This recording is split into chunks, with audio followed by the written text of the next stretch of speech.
Hello everyone. Today we talk about how to fix the app of FxPro Direct. We go to settings, then we click on apps. After that you will search the app FxPro Direct and you will click. Then you will on for stop.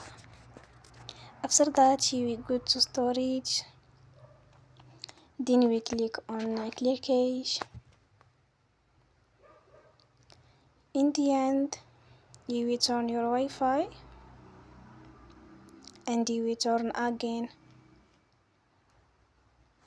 Don't forget to support us by like and subscribe. See you next time and thank you for watching.